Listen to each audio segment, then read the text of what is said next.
How's it going, everyone? Welcome back. Hoping it's having a lovely day. We are back here talking a little Cincinnati Bengals football coming up on the season, your fantasy football season. Chase Brown, Zack Moss. Bengals bring in Zack Moss in the offseason. Kind of be that veteran back, but really looking to be that stabilizer. Possibly the guy that gets the most snaps to start the season. But then there's Chase Brown.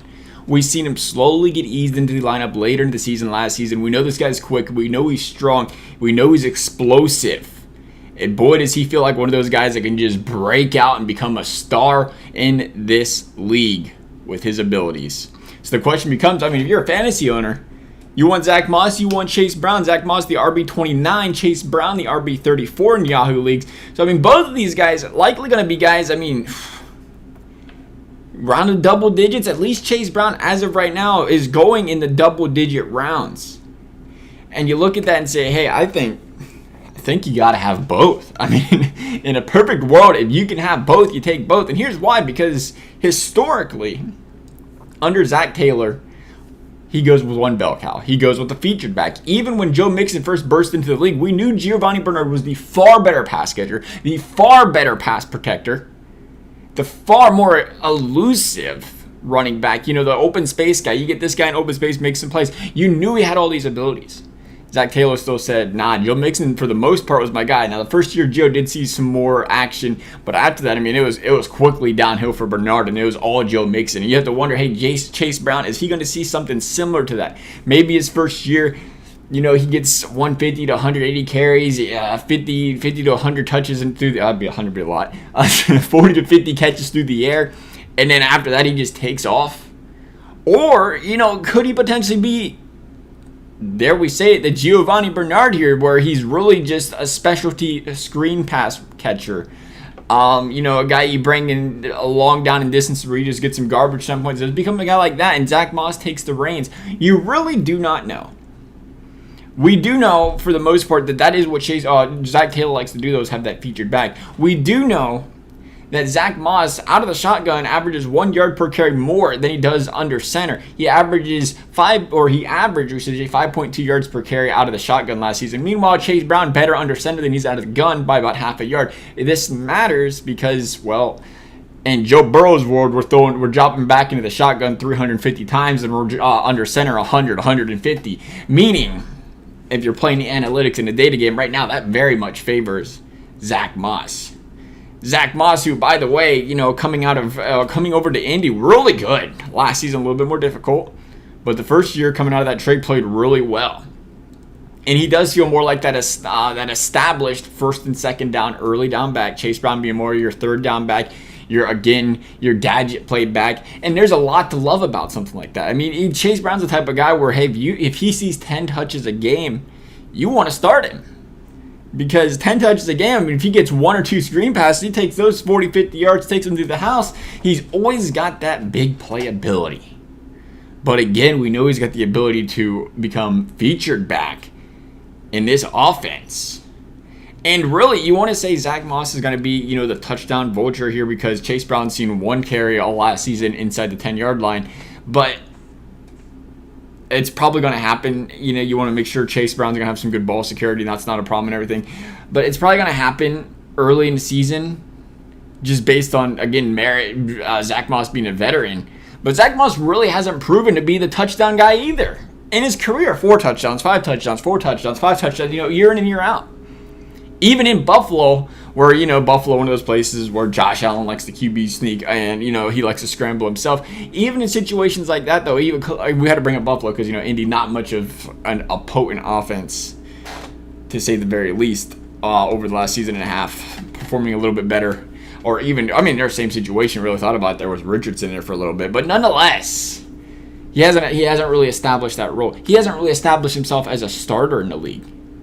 1.5 seasons of seeing really good touches. He's still kind of the backup behind, or obviously the backup behind Jonathan Taylor, was never really signed or traded or drafted or whatever. I guess you could say drafted. Watch what we're saying.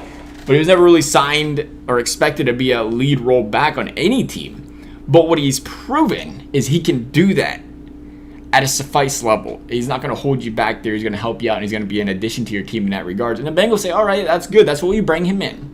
And to me, it looks like that's the Bengals organization opening the door and saying, hey, we gave Chase Brown a chance to shine. We want this guy to shine. I think he's gonna take the next big step, and we want this guy to be our featured back.